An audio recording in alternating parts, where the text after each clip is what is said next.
Bueno, hasta acá lo que hemos hecho es estudiar geometría analítica, dándole una visión vectorial, y han visto de que utilizando los vectores, la geometría analítica tiene una visión diferente, ¿no? Y en muchos casos es hasta más fácil resolver y deducir sus propias ecuaciones. La ecuación de una recta es un producto vectorial igual a cero, es un vector nulo, mejor dicho. La ecuación de un plano es un producto escalar, la ecuación de una esfera es el módulo de un vector.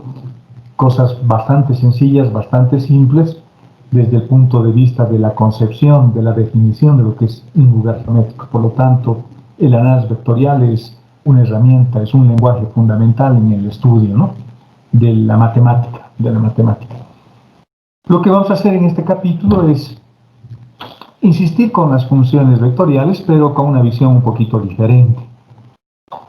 Una definición bastante general de lo que es una función vectorial de variable vectorial está dada en esta ecuación, donde vamos a definir una función vectorial de variable vectorial como una aplicación diferencial, como una ley de asociación, como una regla de correspondencia, como se define cualquier función. Una función, no se olviden de que es una ley de asociación, es una regla que define cómo los elementos de un conjunto se van a relacionar con los elementos de otro conjunto. Eso es una función. Y normalmente esa función relaciona a conjuntos que pueden tener incluso naturaleza diferente. En el capítulo anterior relacionaba elementos que pertenecían a un intervalo de la recta real con vectores. Entonces había una ley de asociación, una regla de correspondencia entre escalares y vectores, y así definíamos esas curvas, ¿no?, que hemos estudiado en la clase en el capítulo anterior. Todo lo que tenía que ver con velocidades, aceleraciones, fórmulas de Prenetzer, reparametrización, etcétera, etcétera. Igual los hemos estudiado desde el punto de vista de una función. Y el caso más general es cuando yo relaciono conjuntos que tienen naturaleza vectorial. Fíjense, yo tengo un conjunto de partida cuyo dominio de definición es S, que está incluido en un espacio vectorial de una dimensión n, y sus imágenes van a ser espacios vectoriales de dimensión m, es decir, otra dimensión. Este es el caso más general. Por eso se llaman funciones vectoriales de variable vectorial. Acá todo es vector. La variable es un vector y la función es un vector. Si queremos verlo desde un punto de vista gráfico, desde un punto de vista de imagen, yo voy a tener la ley de asociación acá en este recuadro color verde que he dibujado. Esta es la función que define cómo se van a relacionar los elementos de entrada, que son vectores de dimensión n, con los elementos de salida, que son vectores de dimensión n, n de mamá y n de nadie. ¿De acuerdo? Es una ley de asociación. Yo, a partir de estos vectores, en esta fábrica estoy generando otros vectores, incluso con una dimensión diferente. Es decir, con bases diferentes. Este puede ser una base que tenga solo dos vectores en su constitución, y esta puede ser una base que tenga tres vectores para definir ese espacio vectorial. Por lo tanto, esas son las funciones vectoriales porque tengo vectores a la salida, de variable vectorial porque tengo vectores a la entrada. Y acá tengo la ley de asociación. Esas son las funciones vectoriales de variable vectorial. Veamos qué tipos de funciones vectoriales podemos tener. El primer tipo es lo que hemos estudiado en el capítulo anterior y se llaman funciones vectoriales de variable real. Funciones vectoriales porque a la salida tengo vectores, pero a la entrada no tengo vectores, tengo reales. Fíjense, son reales. Su conjunto de partida es un intervalo de la recta real, por eso coloco i de intervalo. En cambio, una región mucho más grande coloco S, de un espacio vectorial de mayor dimensión. Estas funciones las hemos estudiado ya con mucho detenimiento. Sus imágenes son vectores, sus variables independientes son escalares, y un ejemplo típico de eso es una función como esta. Fíjense que x, y y z pueden formar parte de un vector, son las componentes de un vector que están en base canónica, en base i, j, k, y voy a obtener o vamos a obtener un vector diferente para cada valor de t que tomemos. Por ejemplo, si t vale 0, el vector que voy a tener es a, 0, 0. Por ejemplo, ese es el vector que vamos a tener. Es un vector que está mostrándonos una posición en el espacio tridimensional IJK. La dimensión es 3. Por lo tanto, mi conjunto de llegada, mis vectores de salida, serán r al cubo, porque tengo vectores en el espacio. En cambio, a la entrada simplemente voy a tener reales. Esa es una función vectorial, porque es un vector lo que yo tengo acá, de variable real. ¿Por qué variable real? Porque la variable independiente es t, y t lo vamos a tomar de un intervalo, reitero, de un intervalo de los números reales. En este caso, este dibujito, esta función vectorial de variables real, tiene una geometría que va a estar asociada a una hélice circular de paso constante, ¿no? Es como un resorte. Esta es la gráfica, la forma geométrica o la forma geométrica asociada a esta función vectorial. Y puedo tener tantos pasos como yo quiera en función del parámetro t. T puede variar de 0 a 6pi, por ejemplo. Entonces tendré 3 aros, 3 vueltas en ese resorte, en esa hélice circular de paso constante que estamos definiendo. ¿Y por qué es de paso constante? Porque z es lineal, ¿no? Z es igual a b veces t. Por lo tanto, su paso es constante, es decir, el paso entre espira y espira. Ese es el tipo de función que hemos estudiado en el capítulo anterior. Los hemos estudiado con bastante detenimiento, hemos visto su geometría, hemos hallado límites, sabemos de continuidades, podemos hallar las fórmulas de Frenet-Serre como una herramienta para poder estudiar sus propiedades intrínsecas, que son la curvatura y la torsión, fundamentalmente. Hemos visto un poco sobre las velocidades y las aceleraciones asociadas a estas funciones, porque estas funciones en general representan curvas en el plano o en el espacio de manera más general, y por lo tanto podrían ser tomadas también para describir trayectorias o ecuaciones de movimiento instantáneo, ¿no? Ecuaciones de movimiento instantáneo. Esto es lo que hemos estudiado en el capítulo anterior.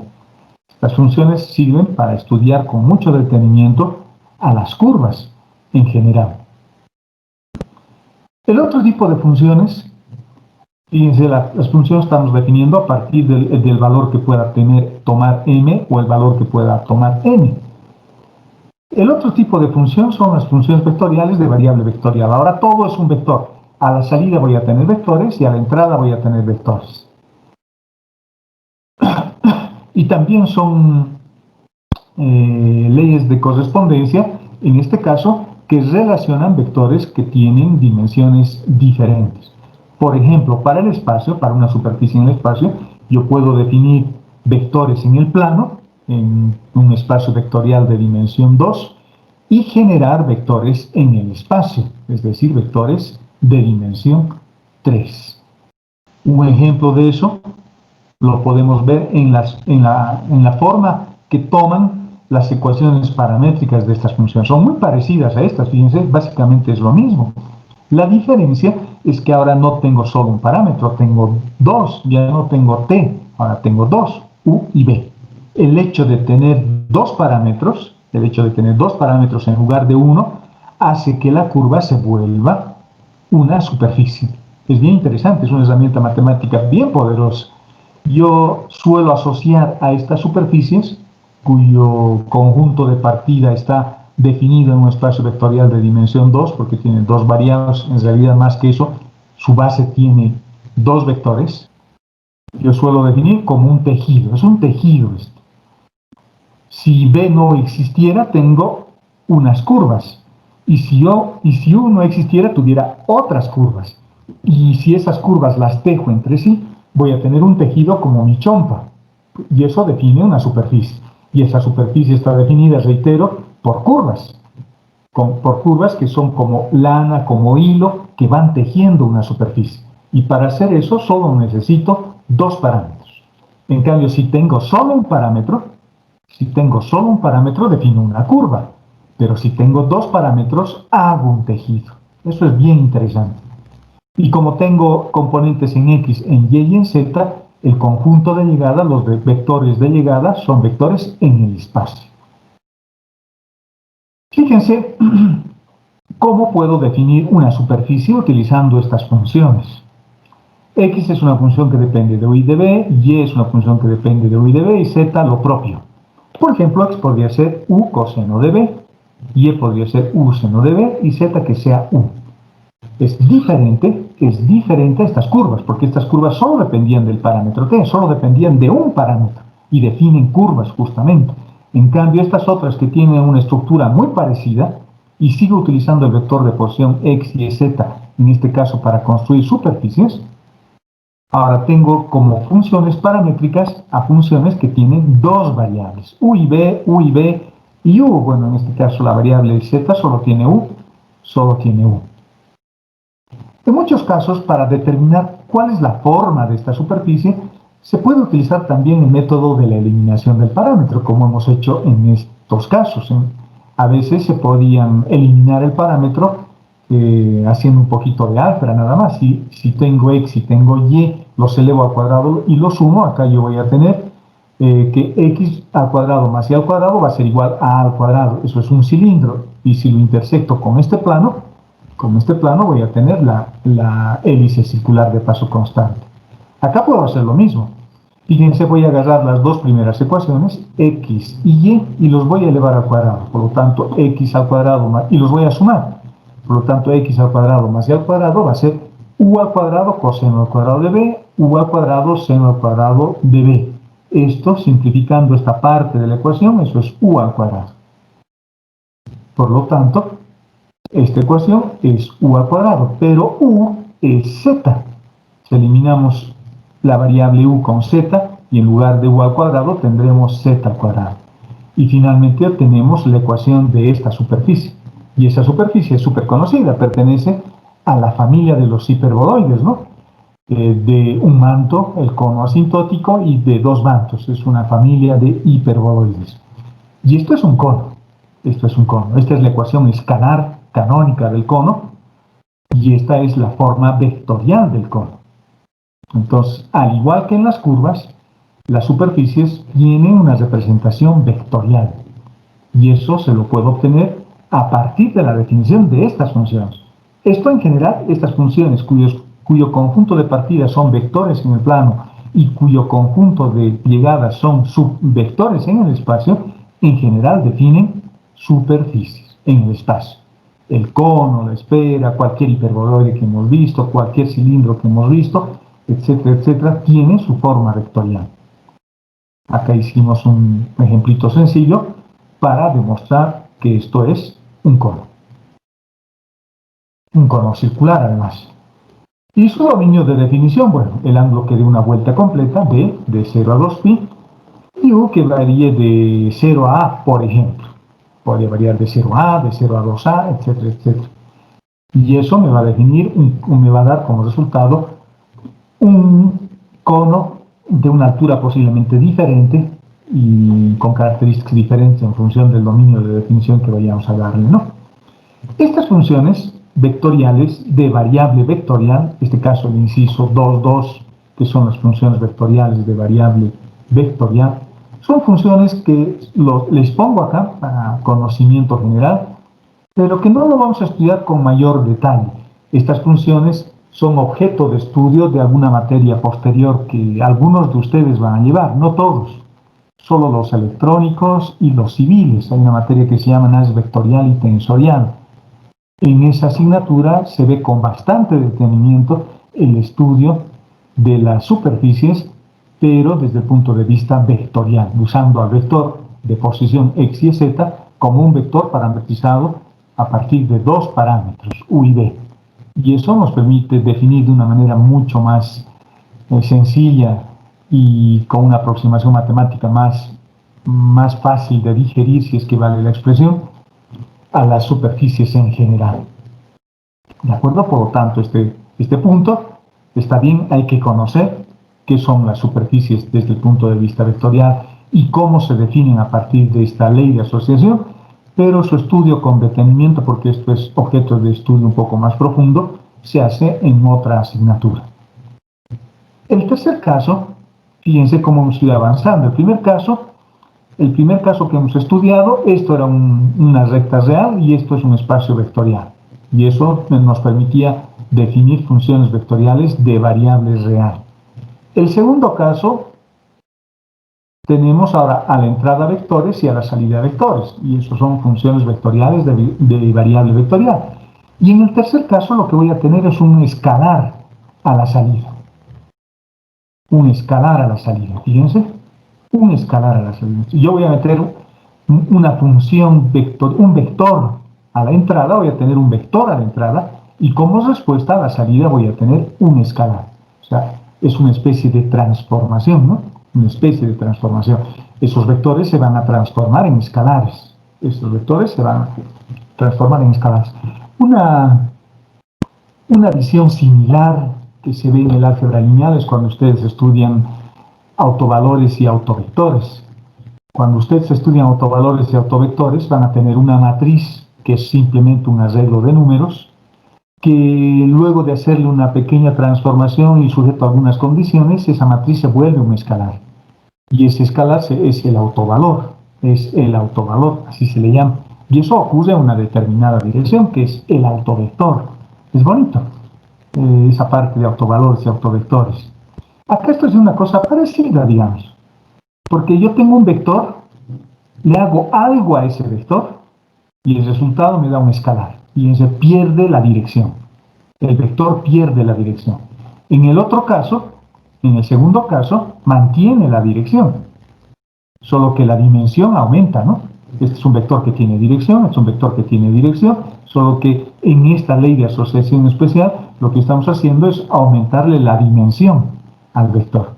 Y en el primer caso, metemos escalares y lo que le damos a través de la definición de estas funciones es una dirección, porque el resultado que obtenemos es un vector. Y el último caso que estamos viendo es al revés. El vector pierde su dirección, porque el resultado es un escalar. Estas aplicaciones diferenciales donde el conjunto de partida es un espacio vectorial y el conjunto de llegada es el rango, o el conjunto de llegada es lo que vamos a estudiar en este capítulo. En este capítulo vamos a estudiar las funciones reales de variable vectorial, y así se llama. Ahora la función es un real, pero la variable es un vector. Yo voy a meter vectores a la entrada, acá, voy a meter vectores acá, y a la salida voy a tener simplemente reales. Un escalar. Un escalar. Aquí meto el vector 1, 1, 1 y aquí me da 5 como resultado. Aquí meto el vector 3, 3 y aquí me da 9 como salida. Aquí meto el vector menos 1, 2 y aquí me sale menos 3, digamos, a la salida. Entonces lo que está haciendo esta función es quitarle la dirección y asociarle al vector un real. Un real. Eso es lo que hacen esas funciones. Y esas funciones se llaman funciones reales. La función es un real. Cuando decimos funciones nos estamos refiriendo a la imagen, al resultado de la función. Eso es la función. En este caso la función, el resultado es un real y la variable de entrada es un vector. Ejemplos típicos, por ejemplo, si n vale 2, si n vale 2, si n vale 2, querrá decir que mi vector tiene dos componentes, porque está asociado esto a i y y estará asociado a j, es un vector. xi más yj, ese vector estoy metiendo, y acá estoy poniendo solo sus componentes, x y y. Pero el resultado me da la suma de las componentes, x al cuadrado más y al cuadrado menos 2xy. El resultado, fíjense, es un escalar, y lo que hace el escalar es tomar las componentes del vector y manipularlas y trabajarlas. Esta es una función que se llama z, que depende de dos variables. Z depende de dos variables. La variable independiente es un vector xy y la variable dependiente es z. ¿Por qué se llama variable dependiente? Se llama variable dependiente porque z es la variable que espera x y y para tomar su valor. Yo voy a tener un valor de z diferente para cada valor de x y que tenga acá, para cada vector que yo meta acá. Digamos, si digo, voy a meter el vector 1, 1. Entonces voy a tener 1 al cuadrado más 1 al cuadrado, eso es 2, menos 2, 0. Entonces para el vector 1, 1, para el vector i más j, su imagen vale 0. ¿De acuerdo? Para el caso de n igual, bueno, acá tengo otro ejemplo, para n igual a 2, una función polinómica. Igual, si meto el vector 1 a 1, aquí tengo 3, aquí menos 2 ya tengo 1, más 3 ya tengo 4, 4 menos 2 me va a dar 2, menos 8, menos 6 y menos 9, y así y me va a dar un resultado. Para n igual a 3 la función ya cambia, o crece en realidad, crece. Ahora, mi vector tiene 3 componentes. Entonces, este vector, que antes tenía solo 2, ahora tiene 3 componentes. La variable dependiente será otra, ¿no? La variable dependiente ahí, por ejemplo, podrá ser otra función. Ya no va a ser z, obviamente. Podrá ser, por ejemplo, w. Podrá ser, por ejemplo, w. Le puedo poner w con minúsculos igual. Entonces la variable dependiente es w. La w es la variable que va a tomar un valor diferente para cada vector que tiene 3 componentes. 1, 1, 1, 1, 0, 0, etcétera, etcétera, etcétera. Fíjense que yo meto el vector nulo acá, 0, 0, 0. El resultado va a ser 3, porque e a la 0 es 1. Acá tengo otra función que también representa lo mismo. Entonces, esta función, por ejemplo, veamos el primero. Esta función tiene 3 variables. La variable x, la variable y la variable z. Tiene 3 variables. La variable z es la variable dependiente y la variable x y es la variable independiente. Y es un vector. Tiene en general 3 variables. La primera, lo puedo ver como un par ordenado. La primera componente del par ordenado es este vector, x y la segunda componente es z. Pero esta función tiene 3 variables, tiene x, tiene y tiene z. Z es la variable dependiente. En este caso, esta función tiene 4 variables, tiene x, tiene y, tiene z y tiene w. W es la variable dependiente y la variable independiente es el vector x, y, z. Igual, lo puedo ver como un par ordenado. La primera componente es un vector, es un par ordenado especial, ¿no? Donde su primera componente de ese par ordenado es un vector, el vector x, y, z. Y la segunda componente del par ordenado es w. Lo puedo ver también de esa forma. A ver, para que se entienda mejor, lo voy a escribir. Lo puedo ver como pares ordenados, decía, donde la primera componente, vamos a ver si hay algo, esta por ejemplo puedo usar, la primera componente es este vector.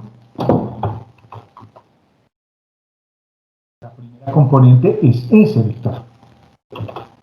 Y la segunda componente es w. Fíjense, lo estoy representando de esta forma. Un par ordenado, solo que es un par ordenado medio raro, porque su primera componente, esa, es un vector. Esa componente es un vector. Y la segunda componente es un escalar. El escalar w. ¿De acuerdo? Es una forma de ver también a estas funciones. Y muchas de las fórmulas que conocemos o algunas ecuaciones que conocemos son funciones reales de variable vectorial. Por ejemplo, el área. Aquí la variable dependiente es el área y la variable independiente es el vector x, y, es el área de un rectángulo. Es decir, yo voy a tener un valor de a para cada valor de x y y que elija. Su dominio de definición será cualquier valor de x y cualquier valor de y. Esta es una función vectorial, real de variable vectorial. El volumen de un cono también, el volumen de un cono es 1/3 de pi r al cubo por h. La variable dependiente es el volumen y la variable independiente es el par radio y altura. Radio y altura, estas son las variables independientes. El volumen de un paralelepípedo, ni qué decir.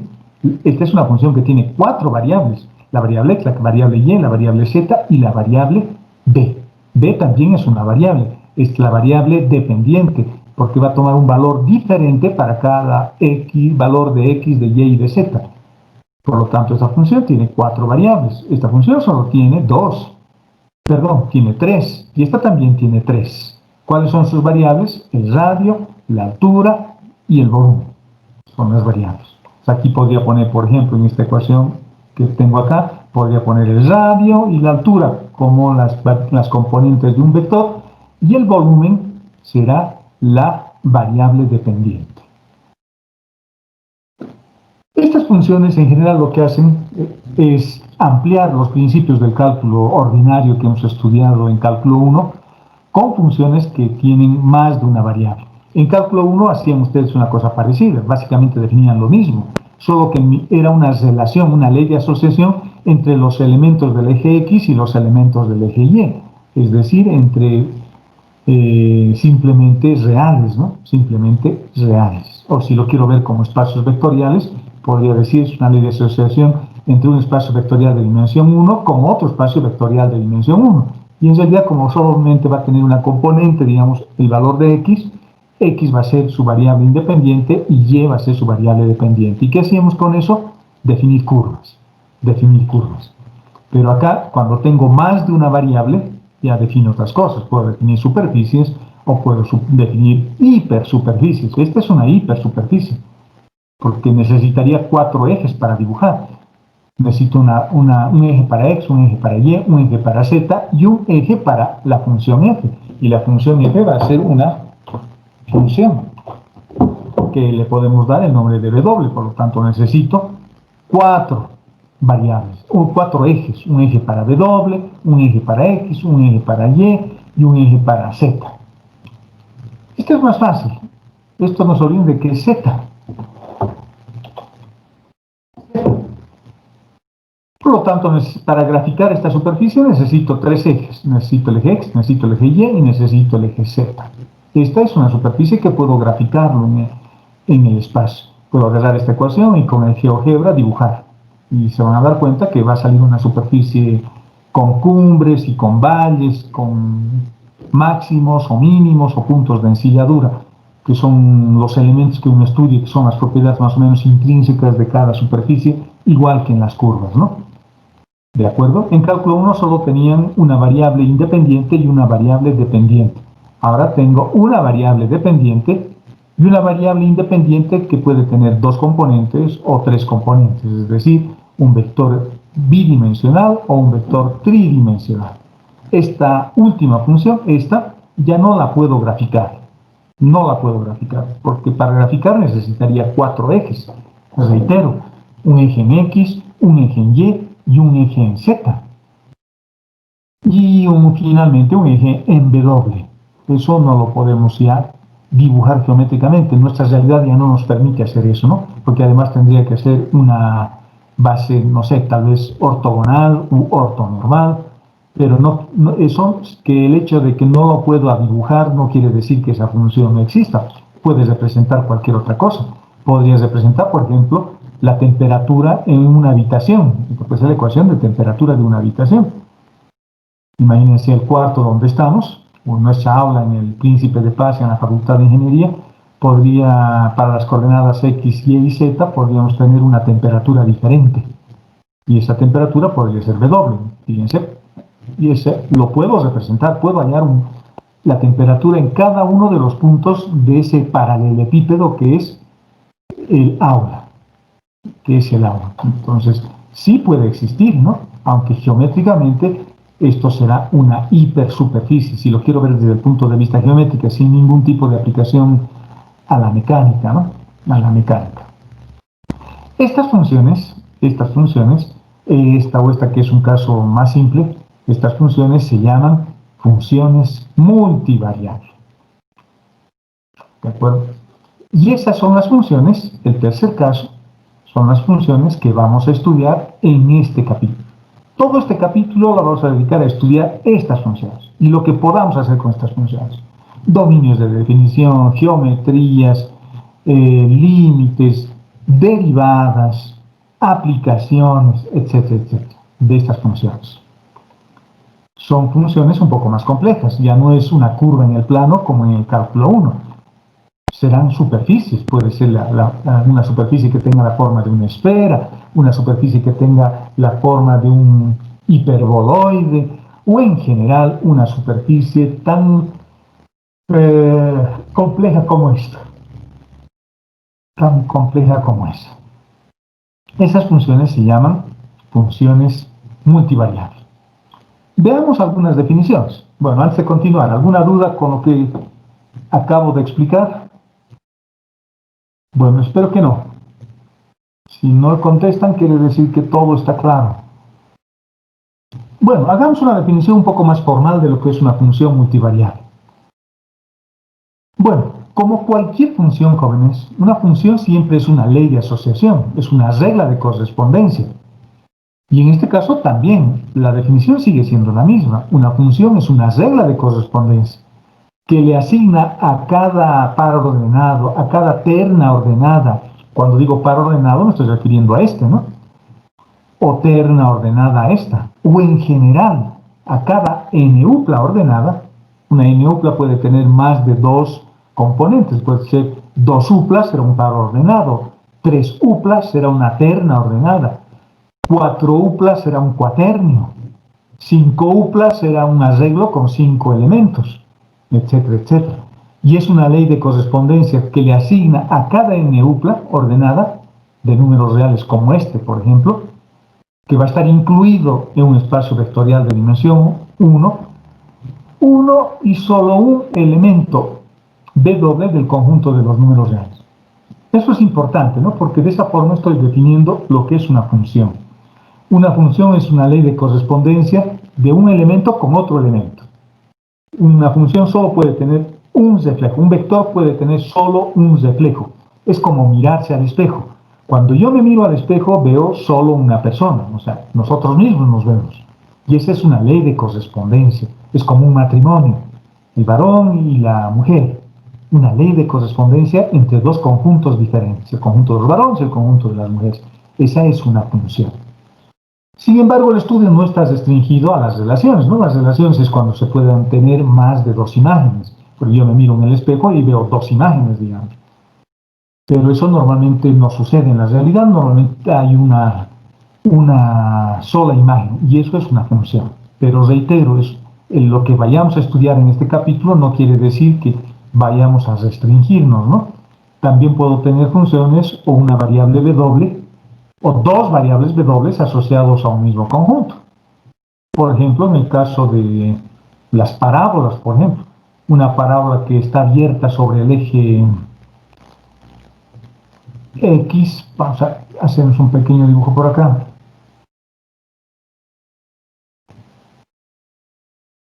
Vamos a suponer que eso es una parábola mal dibujada, pero así más o menos. Si este es el eje X, si este es el eje X y acá tenemos el eje Y, por ejemplo, esta no es una función, ¿no? Porque para un determinado punto de su dominio de definición, que es X, digamos para ese punto, yo tengo dos imágenes, una imagen aquí arriba y una imagen aquí abajo. Entonces, esta es una relación, no es una función. En principio, yo estoy definiendo solo a las funciones, donde estoy diciendo para cada vector, que podría ser ese, por ejemplo, para un espacio mayor, de mayor dimensión, deberíamos tener solo una imagen, solo un valor de V2. A eso se le llama función. El conjunto de partida, que son vectores, son n-uplas. Una n-upla es esto, no se olviden, eso es una n-upla. El conjunto de partida se llama dominio de la función. Y al conjunto de W o al conjunto de llegada se le llama contradominio o ámbito de la función. Es el conjunto de llegada. ¿De acuerdo? Entonces, para cada vector que tenga acá, yo voy a encontrar un valor W. Yo voy tomando todos los valores, todos los vectores posibles y voy encontrando muchos W asociados a cada uno de estos vectores. Ese conjunto de esta n-upla, porque son varias n-uplas, se llamará el dominio de definición, y el conjunto de estos W asociados a un vector se llamará el ámbito de la función o el contradominio. Como cualquier función, son temas que ustedes también conocen porque en cálculo 1 se define exactamente lo mismo. Las funciones multivariables pueden estar definidas de dos formas, y esto es importante también. pueden estar definidas como funciones explícitas o pueden estar definidas como funciones implícitas. Y en cada caso se tienen aplicaciones diferentes. A veces conviene que mi función sea explícita y a veces conviene que mi función sea implícita. Explícita, ¿qué quiere decir? Explícita quiere decir que la función tiene que estar, una de las variables tiene que estar despejada. La variable dependiente, por ejemplo acá, lo he despejado z. Z está despejada en términos de x y de y. Esta es la ecuación de un cono. Este es un cono circular. Pero la variable dependiente lo estoy despejando. Y cuando hago eso, cuando despejo cualquiera de las variables, podría haber despejado x también, o y también, cualquiera de las variables. Pero cuando una de ellas está despejada, esa función se llama explícita. En este caso hemos despejado la variable independiente. ¿De acuerdo? Por lo tanto, z va a depender de un vector. Y ese vector es esto. Fíjense el módulo de ese vector. Así está definido el cono. El cono es el módulo de un vector. Interesante, ¿no? Esto desde el punto de vista vectorial. Y así estoy encontrando la variable z. Estas son las funciones explícitas. No se olviden, en las funciones explícitas, una de las variables siempre está despejada. ¿Cuál variable? La que haga falta. Pero una tiene que estar despejada. Puede estar despejada x, puede estar despejada y, o puede estar despejada z. En este caso, hemos despejado z, y como z está despejado, decimos que es la variable dependiente, ¿no? Porque z va a depender de los valores que tomen x y y. Fíjense, acá tengo otro ejemplo de una función explícita. La variable dependiente es w. Esta función tiene 4 variables. Tiene la variable x y z, que los puedo agrupar como un vector, y la variable dependiente, que es w. Es una función explícita también, porque w está despejada.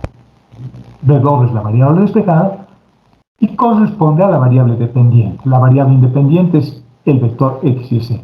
Y fíjense que ahora las componentes del vector x y z están asociadas de esa forma. Esta es la ley de asociación. Esta es la ley de asociación, porque hemos dicho que una función es una regla de correspondencia, o lo que es lo mismo, es una ley de asociación. Regla de correspondencia o ley de asociación es lo mismo. A eso se le llama función. Y en este caso, la regla de correspondencia es esto. Así está definida esta función.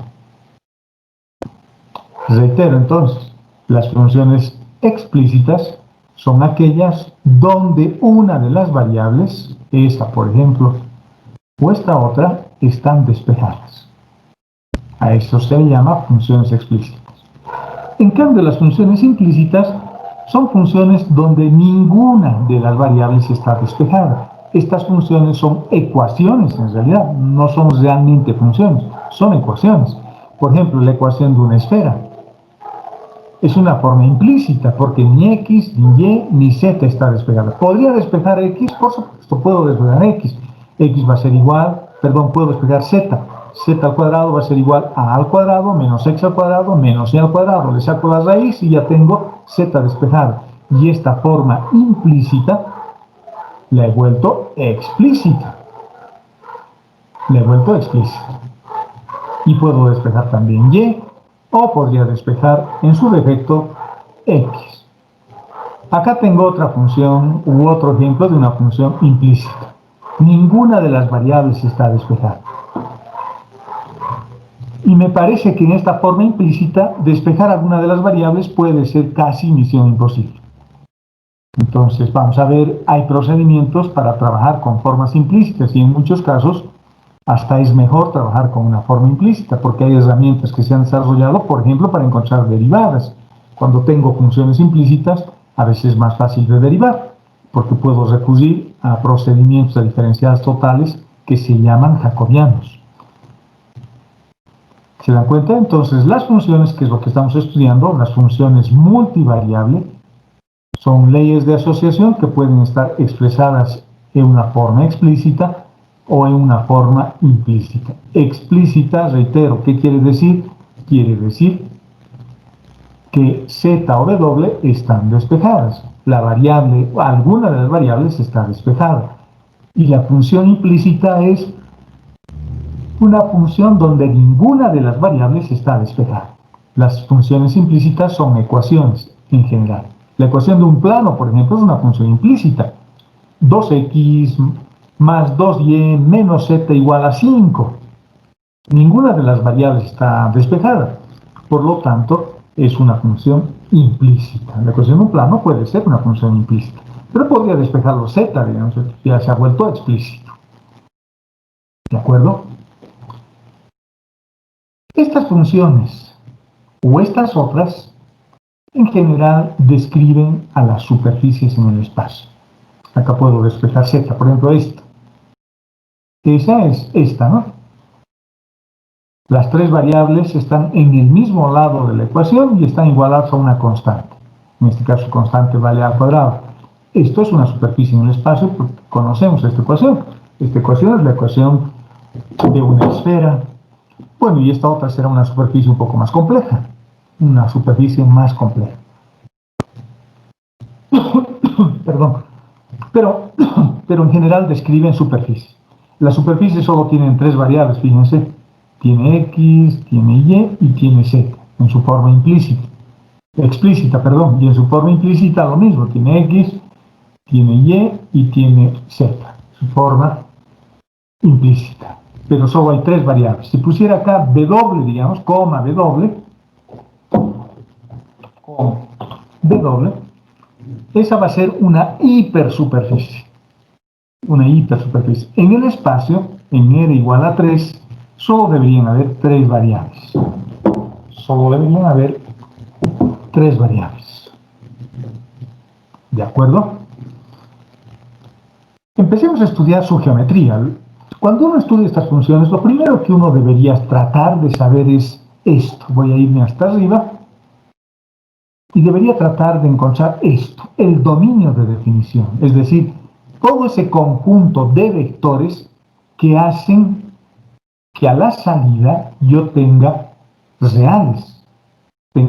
Es decir, no debería tener a la salida números complejos.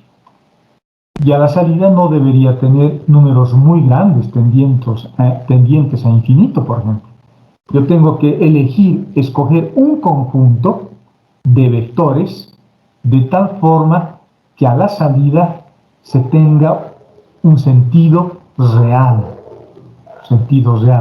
Es decir, un sentido en el dominio real. Que su sentido sea verdadero en el dominio real. A eso se le llama dominio de definición. Y eso es lo primero que uno estudia. ¿Cuál será el dominio de definición de una función? Esos van a ser los vectores válidos de tal forma que a la salida me den números reales. Eso es un conjunto de partida, eso es un dominio de definición. Veamos lo que podemos hacer para encontrar dominios de definición.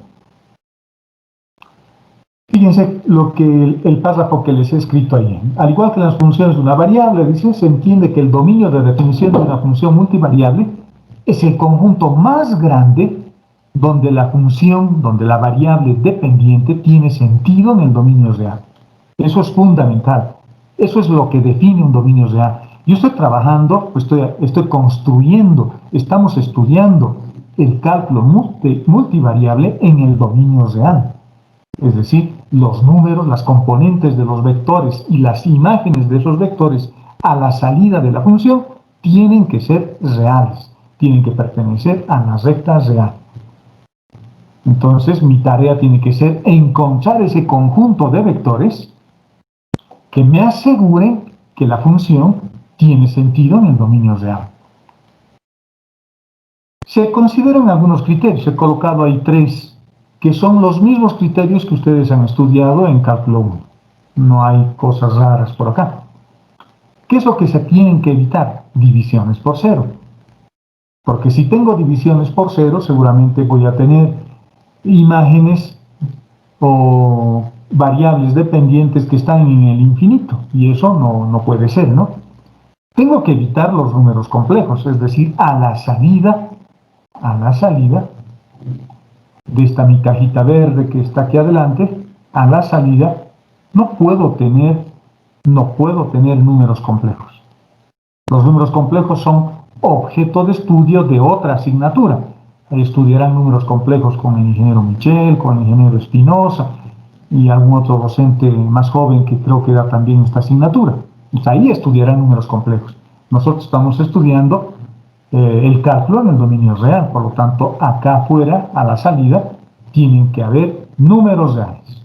Y tampoco pueden ser números muy grandes. Sigamos. Por eso hay que evitar las divisiones por cero, tenemos que evitar los números complejos y se deben evitar logaritmos de argumentos negativos o cero, porque no existen, ¿no? Y este es un ejemplo que se puede utilizar para cualquier función trascendente cuyo dominio de definición nos obligue a tener cuidado con eso, ¿no? Debemos evitar cosas parecidas a los logaritmos de argumentos negativos o cero. El logaritmo de menos 5 no existe, porque su dominio de definición, si ustedes se acuerdan de una función logaritmo cualquiera, es como esto. Una cosa así. Acá está el eje X, por ejemplo, y por acá está el eje Y. Así es la gráfica de la función logaritmo. Y corta en 1. En 1 el logaritmo de 1 vale 0, ¿no? Este es el dominio de definición. Fíjense, su dominio de definición solamente considera a X positivo. A X positivo. Por lo tanto, el argumento de los logaritmos tienen que ser positivos. No pueden ser 0 ni negativos. Si es 0, esto tiende a menos infinito. Estaríamos violando la primera regla. Y no puede ser negativo porque no existe. Su campo de existencia no está acá en el semiplano negativo. Está en el semiplano positivo. Esas son las reglas que uno tiene que tomar en cuenta cuando trata de encontrar los dominios de definición. Veamos algunos ejemplos de cómo se encuentran dominios de definición. El dominio de definición de una función polinómica de dos variables es todo el plano x y. Veamos un ejemplo de esa función, digamos esta. Es una función polinómica, esta por ejemplo, esta es una función polinómica. Fíjense, cuando yo coloco un valor para x o para y, en este lado de la ecuación no hay posibilidad de tener números complejos. No hay posibilidad de tener números o divisiones por cero. Por lo tanto, el dominio de definición de esta forma polinómica es todo el plano x-y. Es decir, puedo escoger cualquier valor de x y cualquier valor de y siempre voy a poder encontrar un valor de z. Siempre. Y ese valor de z está en el dominio real. Por lo tanto, es un valor válido, un vector válido el que vaya a tomar para cualquier valor de x y de y. Eso es lo que dice nuestro primer ejemplito. Bien sencillo. Ese primer ejemplo. Veamos qué dice el segundo. Es lo mismo, pero dice, el dominio de definición de una función polinómica de tres variables es todo el espacio. Acá el dominio de definición era una región del plano x-y, una parte del plano x-y. En este caso, todo el plano x-y. Bueno, en el primer caso, las funciones polinómicas de tres variables o de cuatro variables en el plano o en el espacio como hemos definido, en general siempre su dominio de definición es todo el plano x-y en el primer caso y todo el espacio. Fíjense acá, el espacio ya no es solo una región plana, ahora es una región volumétrica en el espacio. Su dominio de definición es cualquier vector en el espacio o cualquier vector en el plano en general para las funciones polinómicas. Pero ¿qué pasa con una función logarítmica? Fíjense, una función z que depende de dos variables y ahora tengo una función logarítmica. Cuando tengo una función logarítmica, yo tengo que asegurarme de que que lo que tengo aquí adentro, por la gráfica que hemos hecho acá, por esta pequeña gráfica que hemos hecho acá, sea positivo, pero ni siquiera igual a cero, porque no hay logaritmo de cero. Si ustedes meten a su máquina de calcular logaritmo de cero, les va a salir error, ¿no? Menos error, una cosa así no sale. Y eso es porque tiende a infinito, es una curva asintótica. Esta curva asintóticamente va bajando hasta menos infinito. Por lo tanto, yo tengo que formar una inecuación con esta región. Y su dominio de definición va a estar en el plano. en el plano XY. Entonces, fíjense, grafico esto en el plano XY y es una recta en el plano XY. Y tiene que ser mayor que 0. No puede ser igual a 0. Tiene que ser siempre más grande. Tiene que ser siempre positivo para que Z tenga sentido en el dominio real. El símbolo de orden es estricto. Lo que vamos a hacer es igualarla a 0 en principio. Voy a igualarla a 0 en principio para graficar esta ecuación. Y voy a graficar igualándola a 0. Cuando yo lo igualo a 0, lo que estamos encontrando es la ecuación de frontera. Esta es la frontera. Y fíjense que la ecuación de frontera es este plano. Perdón, es esta recta azul que están viendo. Y esta recta azul está dividiendo al plano XY en dos partes iguales, la parte superior y la parte inferior. La parte superior y la parte inferior. El dominio de definición va a ser una de estas partes, la superior o la inferior. ¿Cómo se determina eso? Es bien facilito. Agarro un par ordenado de arriba o de abajo, de cualquier punto. Agarro un par ordenado y lo reemplazo en esta ecuación. Más que en eso, lo tengo que reemplazar en esta ecuación. Tiene que cumplirse esta ecuación. Si se cumple con un par ordenado, se cumple para toda la región superior o inferior. Eso es lo que explica el párrafo siguiente. El plano XY se divide en dos regiones, la que se encuentra por encima de la recta y la que se encuentra por debajo. Tomamos un punto cualquiera, digamos el punto 5, 5. El punto 5, 5 está por acá, esto es 5 y 5 está por acá, está por encima. Si quieren pueden tomar el punto 10, 20, que se ve mejor, digamos, un punto de acá. O si quieren pueden tomar el punto 0, 0, más fácil. Cualquier punto. Elijamos el 5, 5. Lo reemplazo en la ecuación que es la condición para determinar el dominio de definición. Reemplazo X5 y reemplazo Y5. El resultado de todo esto es menos 5. Menos 5 no es más grande que 0. No es mayor que 0. ¿De acuerdo? Es mucho más pequeño. No cumple. Por lo tanto, el dominio de definición es lo que está aquí abajo. Ya está. Ya he encontrado el dominio de definición de esta función. De esta. Entonces, todos los pares ordenados que están por debajo de esta línea, y fíjense que ahora la línea lo he dibujado punteado. Es una línea punteada. ¿Por qué lo he dibujado punteado? Porque no permite la igualdad. El símbolo de orden es estricto. Porque sobre la recta, sobre esta recta, voy a tener 0. Sobre esta recta voy a tener 0. Esto se va a hacer 0 sobre la recta. Y el logaritmo de 0 no existe. O tiende a menos infinito en realidad. Tiende a menos infinito. Así se encuentran los dominios de definición. No es muy complicado. Solo que hay que trabajar ahora con regiones. El dominio de definición ya no es un intervalo sobre el eje X. Ya no es un intervalo sobre el eje Y. Ahora es una región del plano XY. Una región del plano XY. Y esa región, en este caso, corresponde a una región infinita casi, ¿no? Es grande. Toda la región que está por debajo de esta línea punteada. Cualquier vector, incluido el origen de coordenadas. Vamos a incluir el origen de coordenadas. X igual a 0 y Y igual a 0. Esas dos se anulan. 10 es más grande que 0. Correcto, es más grande que 0. Fíjense que podríamos haber probado con el origen de coordenadas y es más fácil. Y es más fácil. Veamos otra función. Hallar el dominio de definición de esta función. De esa función.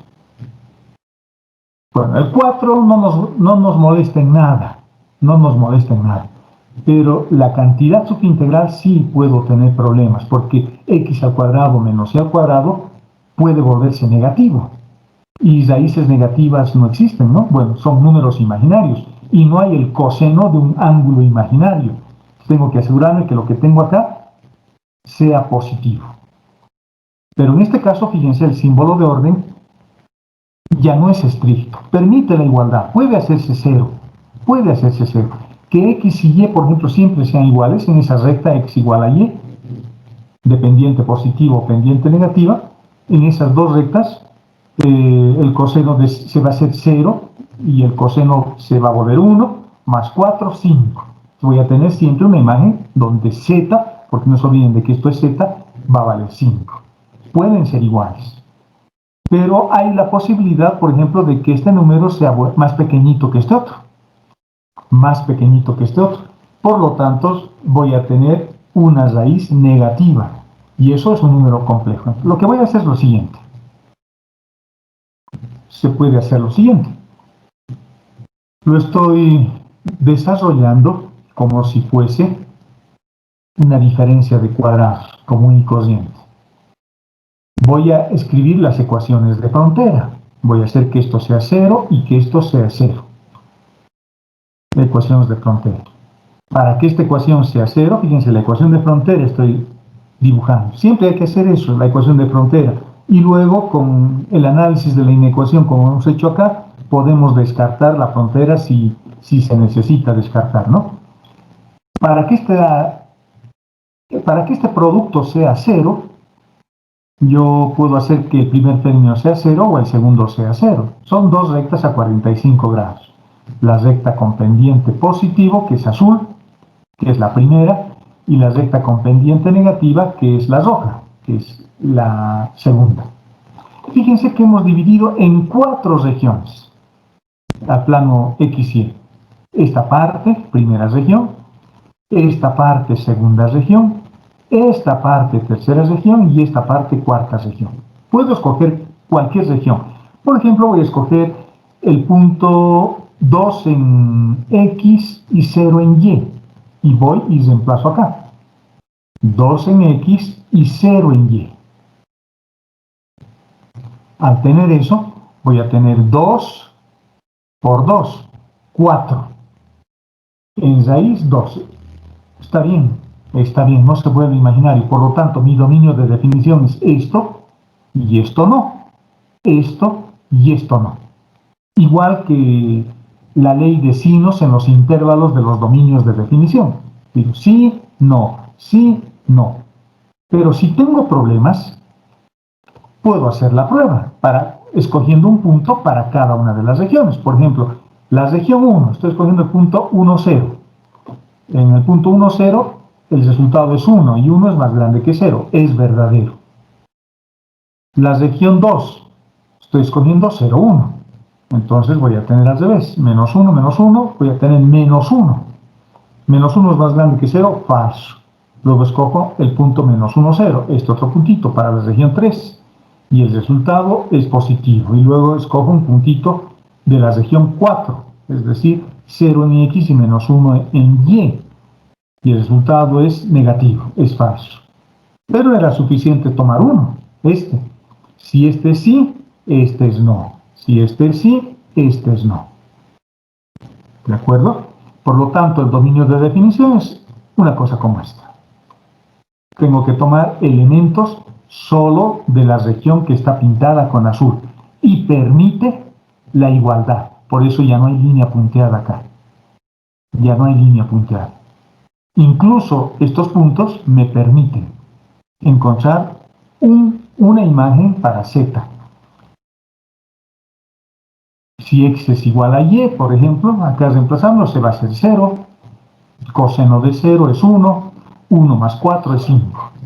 La imagen para cada punto que escojamos de la recta azul o de la recta roja, su imagen siempre va a valer 5, y el 5 es un real. ¿De acuerdo? ¿Qué pasa si tengo funciones que se están sumando? ¿Qué pasa si yo tengo esta función que se suma con esta función? El dominio de definición es la intersección del dominio de definición de esto más el dominio de definición de esto. Imagínense en este ejemplo, imagínense en el otro, en este. Si yo tengo que intersectar, tendría que decir, bueno, mi dominio de definición. Vamos a ver si me deja dibujar. No me deja. Vamos a ver si le hacemos espacio. Tal vez acá. Sí, aquí. Esas son las rectas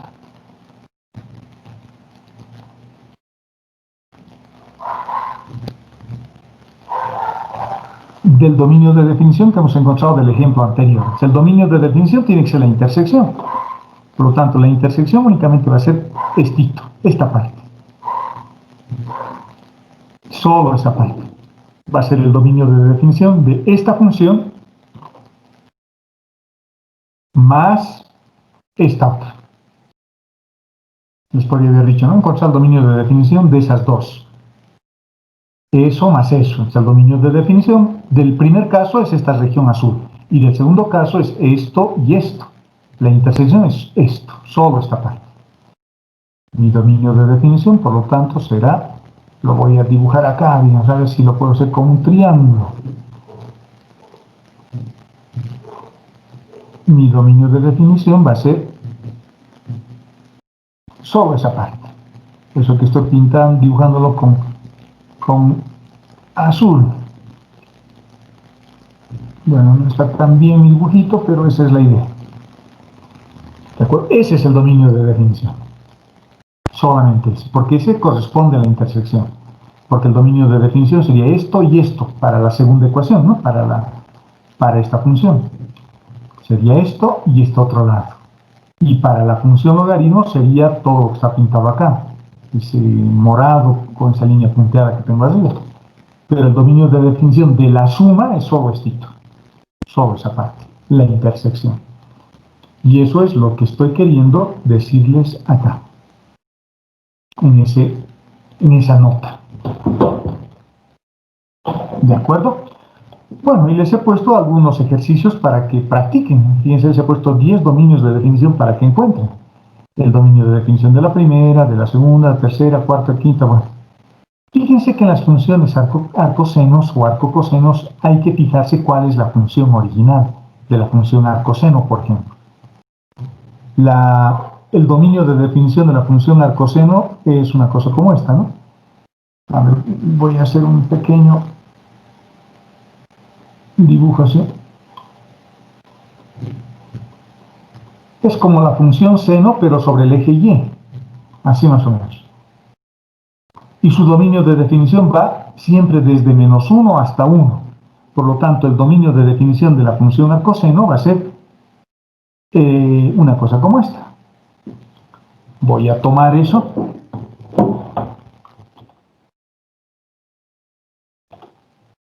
Lo vamos a hacer más acá. Prestando ese. Acá vamos a meter algunos símbolos de orden. Menor igual. -1. Menor igual.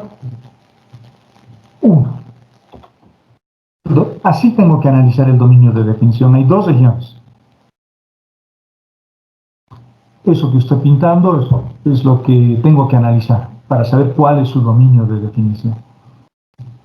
¿De acuerdo? Y podríamos utilizar valores absolutos. Más fácil, ¿no? Esto es la definición de valor absoluto. Valor absoluto de todo esto menor o igual a 1. Puedo usar definición de valor absoluto para analizar su dominio de definición. Si no me doy cuenta por ese lado, primero tendría que ver esa región y luego esta otra región. Y luego tengo que unirlas, ¿no? Ambas regiones. Ya no sería intersección, sería unión. Acuérdense de cálculo Metz-Cossa, han debido ver cuando veían inecuaciones. Acá lo mismo. Bueno, en la función arcotangente también su dominio de definición. Esta función es media rara, ¿no? La arcotangente, porque es una función periódica. Entonces habrá que analizar solo en un periodo. Acá habrá que asegurarse de que esta función sea mayor que 0 para que sea real. Acá también tendré que asegurarme de que el seno de 2x al cuadrado más y al cuadrado sea positivo. No se olviden que el seno es positivo en el primer y segundo cuadrante. Entonces eso es lo que tendré que analizar. Y en este otro caso, bueno, es parecido a lo que hemos hecho. X y Y tendrá que ser mayor que 0. Y para que sea mayor que 0, X será positivo y Y positivo, o X negativo y Y negativo.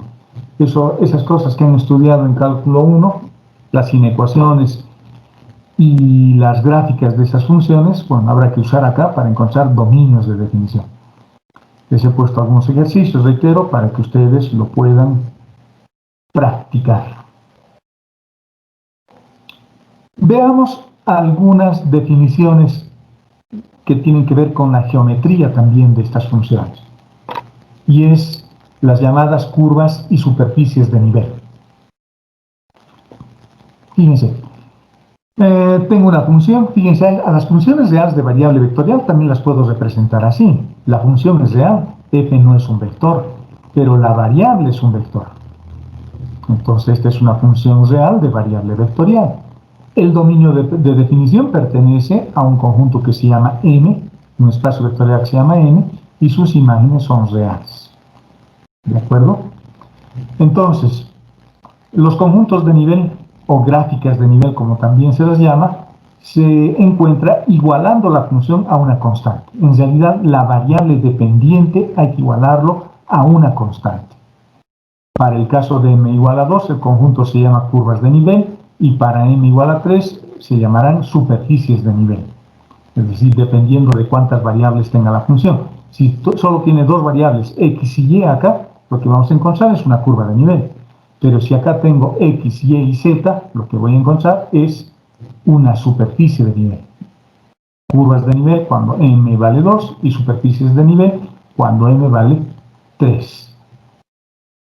Los conjuntos de nivel se hallan igualando la variable despejada de una función explícita a una constante k. Fíjense, la función debería ser explícita. Explícita. Ejemplo. Hallar las curvas de nivel de esta función. De acuerdo a esta nota, debe haber una variable despejada y a esa variable despejada lo tengo que igualar a una constante. Me fijo, en esta función hay una variable despejada. La variable despejada es z, por lo tanto z lo voy a igualar a una constante. Lo estoy igualando a 0, lo estoy igualando a 7, lo estoy igualando a 12, lo estoy igualando a 16. Lo puedo igualar a cualquier valor que se nos ocurra.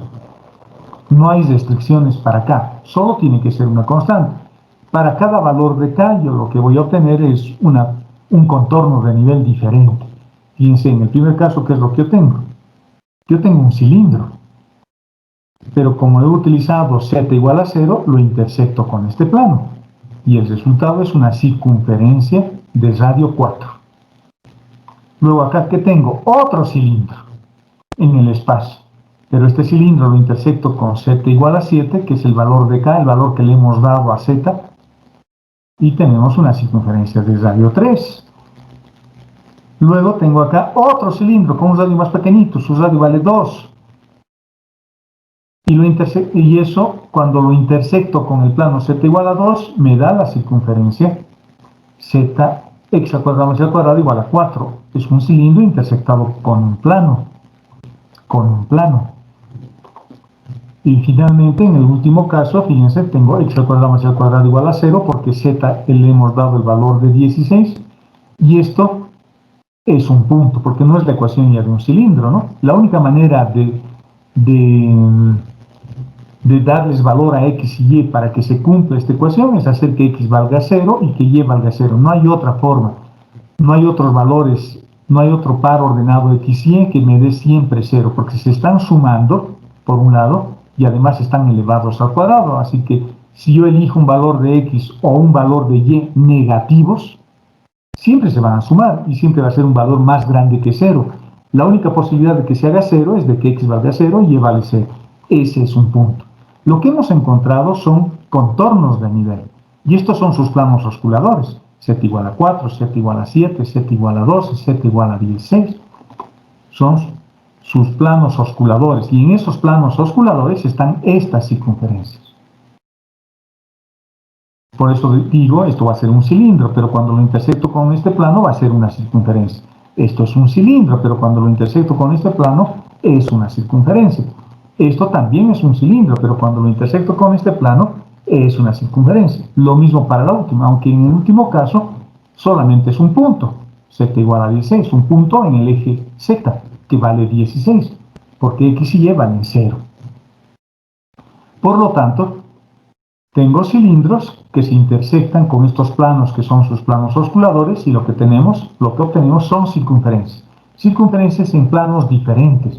en el plano Z igual a 0, en el plano Z igual a 7, en el plano Z igual a 2, en el plano Z igual a 16, y todo eso se llaman contornos de nivel. Se llaman contornos de nivel. Ahora, cuando estos contornos de nivel los proyecto sobre el plano X y Y, generamos las curvas de nivel. Los proyectamos. Fíjense, y obtenemos las curvas de nivel. Esta gráfica es la ecuación de este paraboloide. Si X y Y valen 0, Z vale 16. Y si Z vale 0, tengo X al cuadrado igual a 16. Es decir, una circunferencia de radio 4 en el plano XY.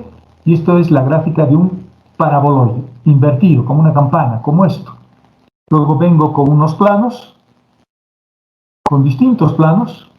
Vamos a hacer, digamos, el primer plano XY. Luego aquí tengo otro plano, lo corto con ese plano. Y lo que generamos es una circunferencia y hemos ido cortando con distintos planos. Con otro plano que estaba un poco más arriba, luego con otro plano que estaba más arriba todavía. No sé ese. Y el último plano que hemos utilizado era un plano como este. Y nos daba solo un puntito. En Z valía 16, en X 0 y Y 0. Que es justo ese punto. Vengo con esos planos y corto. Y lo que voy a generar son circunferencias. Y esas circunferencias se llaman contornos de nivel. Digamos, una circunferencia como esa, lo estoy dibujando solamente en una proyección, digamos así. Ahí tengo una circunferencia. Tenemos otra circunferencia. Más arriba tenemos otra. Pero son circunferencias, ¿no? Son circunferencias que están contenidas en sus planos osculadores. El último, en realidad, era un puntito. Ya se ha vuelto un puntito. Bueno, ese puntito lo vamos a dibujar en el verde, en la punta, arriba. Ahí. Es el último. Este. El primero es una circunferencia que está en el plano XY, que no he dibujado. Luego tenemos otro, Z igual a 7. Luego Z igual a 12, 7 igual a 7, 12, y podía haberme dado otro valor más. Y el último era en Z igual a 16. Y fíjense, lo que he encontrado son circunferencias sobre esos planos. A esto se le llama contornos de nivel. Ahora, cuando esto los proyecto sobre el plano XY, toditos los bajo al plano XY, lo bajo este, luego lo bajo el siguiente, lo bajo el siguiente, y luego bajo el último. Cuando todos esos los voy bajando, tengo esto. Tengo esto. Y esto se llama curvas de nivel. ¿De acuerdo? Son las curvas de nivel. Lo mismo sucede cuando tengo superficies. Lo mismo sucede cuando tengo superficies. Acá está la explicación, ¿no? Estamos hablando de planos osculadores. Ya sabemos lo que es un plano osculador. Un plano osculador es cualquier plano que contiene una curva. Y acabamos de ver de que teníamos varias circunferencias cuando los intersectaba con ese paraboloide. Fíjense en este otro caso. Tengo x al cuadrado más al cuadrado menos z al cuadrado, la variable dependiente es w, ya no puedo graficar esta superficie. Esta superficie no lo puedo graficar, porque tengo x, tengo y, tengo z y tengo w. Necesito 4 ejes. En cambio, esta sí la podía graficar. Esta sí la podía graficar, porque solo necesito 3 ejes. Tengo x, tengo y, tengo z. Esto es un paraboloide a toda vista. Es esto, lo puedo graficar, pero esto ya no puedo graficar. Entonces lo que voy a hacer acá es encontrar superficies de nivel igualándolos a una constante. La variable despejada es W. Entonces le voy dando valores a W. Que W valga 1, digo, tengo esto. Y esto sí ya lo puedo graficar. Esto es un hiperboloide de un manto. Esto es un hiperboloide de un manto. Una gráfica como esta. Se deben acordar. Una gráfica como esta.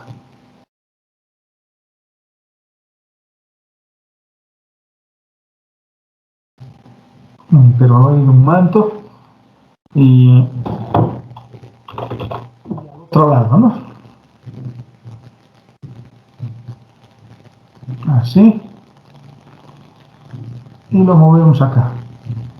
Un hiperboloide de un manto. Esa es la gráfica de... Bueno, hay que borrarla. Esa no nos sirve. Podemos insertar para darle más forma a nuestro hiperboloide, digamos, su traza de intersección, ¿no? O un mejor dibujo, digamos. También. Entonces, cuando W vale 1, ya no tengo una curva, ya no tengo una circunferencia. Cuando W vale 1, ahora tengo una superficie. Por eso se llama superficie de nivel. Cuando W vale 0, que sería el segundo caso, lo que vamos a obtener es el cono asintótico. El cono asintótico. Vale decir un cono como este. Un cono como es. El cono asintótico. Y cuando W vale menos 1, aparece el hiperboloide de dos mantos. Vamos a ver si tengo algún dibujo que me permita hacer eso. Tal vez este, no. El hiperboloide de un manto. Lo tengo que dibujar acá arriba. Y tengo otro abajo, ¿no? No están tan bien, pero espero que se entienda. El hiperboloide de dos mantos. Entonces, consigo una familia. Una familia de superficies. Esa es la idea, o sea, tampoco es tan complicado, ¿no? Cuando yo quiero definir curvas de nivel o superficies de nivel, la variable despejada lo igualo a una constante, genero planos, esos planos son los planos osculadores, y cuando vaya a darle valores a z, voy a ir generando circunferencias, o cilindros, si quieren verlo así. Esto para mí es un cilindro intersectado por este plano, me da una circunferencia. Aquí tengo otro cilindro en el espacio intersectado con este plano, me da otra circunferencia. Son los planos, lo que hemos ido dibujando hace rato acá. Esas circunferencias. Son circunferencias. Y cuando los proyecto al plano XY, tengo las curvas de nivel. En las superficies de nivel ya no tengo curvas, ahora tengo superficies, porque esto es una hipersuperficie, ¿no? Ya no lo puedo graficar, ya no me puedo imaginar cómo es. Pero sus superficies de nivel, dándole valores constantes a W, me permite identificar superficies que ya conozco. Hiperboloide de un manto, cono asintótico o el hiperboloide de dos mantos que he tratado de dibujar ahí. Y por lo tanto, corresponderá a una familia de hiperboloides sus superficies de nivel. Ahora, ¿para qué sirven las superficies de nivel? Bueno, las curvas y superficies de nivel permiten representar a las superficies en general en una dimensión menor al desarrollo real de la función. Esta superficie era en el espacio, pero yo los he proyectado en el plano eficiente. Le he reducido una dimensión. Esto estaba en un espacio vectorial de dimensión 3, ahora estas curvas las tengo en un espacio vectorial de dimensión 2. Y así me podría imaginar, digamos, yo diría, esta línea roja, esta circunferencia roja, está contenida en el plano z igual a 0. La línea naranja está contenida en el plano z igual a 7. Y la línea morada que tengo ahí, está contenida en el plano z igual a 2. Son igual que los planos. Los que estudian topografía o los ingenieros civiles ven estas cosas, ¿no? Ponen unas líneas, unos contornos de nivel, unas líneas de nivel y dicen, esta línea, este es un cerro. Se imaginan mirando esta figura plana, este es un cerro, pero esta parte es la más baja, luego esta está más alta porque está en z igual a 7 y esta está más alta todavía porque está en z igual a 12. Entonces, eso me permite imaginarme esto. Debería permitirme imaginar eso. Y de hecho lo puedo hacer. Con las superficies de nivel es más complejo. Viendo esto, debería ser capaz de imaginarme la superficie, pero yo no lo puedo hacer. No sé si alguno de ustedes lo puede hacer, pero yo no lo puedo hacer. Eso tal vez en la entrada universitaria o cuando festejen alguna otra cosa y festejen fuerte y se pueden empezar a imaginar cosas de dimensiones mayores a 3, ¿no? Bueno, les he puesto un ejercicio para que puedan, usando estos criterios de superficies y curvas de nivel, a ver si pueden graficar esta función. Z igual a esta función. Yo diría, a ver, voy a encontrar trazas de intersección. La intersección en el plano XZ, en el plano YZ, y voy graficando y voy a ver cómo es la gráfica de esta función. Y luego puedo corroborar mi gráfica usando el GeoGebra y ver si más o menos me he podido dar cuenta de lo que hemos hecho. Les estoy poniendo una sugerencia: hallar las trazas de intersección con los planos coordenados. Y esas son las trazas de intersección, ¿no? Veamos algunos ejemplos. Bueno, este último ejemplito, y aquí vamos a terminar viendo este ejemplo. Algunos ejercicios suplementarios que tienen que ver con lo que se llama la composición de funciones. Imagínense que la función se los dan así, medio complejo, ¿no? Y dice que esa función es esto. Les piden hallar cuánto vale la imagen en 2,3 y cuál es la imagen cuando traslado ejes, X y Y, cuando quito la composición. Para el inciso A, estas funciones son bien facilitas, fíjense cómo se haría. Para el inciso A, voy a hacer cambio de variables. A x más 1 le voy a llamar 2, porque eso tiene que valer 2. Y a y menos 1 le voy a llamar 3. Por lo tanto, encuentro x y encuentro y de este par de ecuaciones que tengo ahí. Y reemplazando x y y en estas ecuaciones, encontramos fácilmente el valor de la imagen. El valor de la imagen vale 16. El inciso B, quiero encontrar esta función. Lo mismo, voy a hacer cambio de variable. Ya no le voy a dar un valor numérico, le voy a llamar u. A x más 1 y a y menos 1 le voy a llamar b. Despejo x y y, lo mismo, el mismo procedimiento que hemos hecho acá. Despejo x y y los reemplazo en mi función.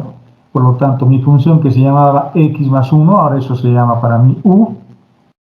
Luego tenía y menos 1, pero ahora para mí se llama b. Y donde veía x o y, voy a reemplazar por esto o por esto. X valía esto, y valía este otro, y x solito esto. Podemos volver a las variables x y y. Entonces digo que u sea x nomás y que b sea y nomás. Por lo tanto, volvemos a las funciones x y y. ¿Qué es lo que hemos hecho? Hemos hecho un traslado de ejes desde el punto de vista vectorial. Y desde el punto de vista solo matemático, lo que hemos hecho es definir una composición de funciones. Hemos metido una variable intermedia. Esa variable intermedia es u o b. Para poner esto acá y poner esto acá.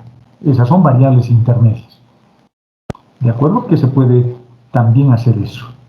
Y volviendo a las variables originales, tendríamos eso. ¿Dudas hasta acá? Acá vamos a quedar, jóvenes, porque la siguiente clase, que es el miércoles, lo que vamos a hacer es estudiar la diferenciación. Ya vamos a empezar a ver límites y derivadas. Límites y derivadas. Esta primera parte la hemos dedicado a estudiar solo la geometría de las funciones, dominios de definición, curvas de nivel, dominios de definición, lo que representan los dominios de definición, por qué son importantes y lo que es una función, ¿no? Una primera parte en su definición inicial, acá, lo que son las funciones vectoriales de variable vectorial y donde nosotros ahora nos estamos constriñendo sobre estudiar funciones reales de variable vectorial, es decir, funciones escalares, simplemente, funciones escalares. Su variable es el vector, pero la función es un escalar. La función es la variable que yo despejo, la variable dependiente. La variable que despejo es z, z es la función. Si despejo w porque tiene más variables, w es la función porque depende de x, de y y de z. ¿De acuerdo? Este documento ya se los he compartido en Classroom, así que lo pueden estudiar y también está el resto que vamos a estudiar el día miércoles, ¿no? También está, porque este documento tiene más páginas, tiene 15 y hemos llegado a la página 9. Hemos estudiado más hartito, hoy por ser el primer día. Y hasta mañana, o si puedo esta tarde, si me esfuerzo un poquito y no me canso en el intento, se los voy a meter sus notas. Y si no, mañana, por favor, ténganme paciencia. Pero mañana ya va a estar. ¿De acuerdo, jóvenes? ¿Alguna duda antes de que ¿Los CIEs del documento? Ninguna. Ok. Bueno, eso es todo, jóvenes. Voy a dar por concluida la clase de hoy y nos vemos el día miércoles.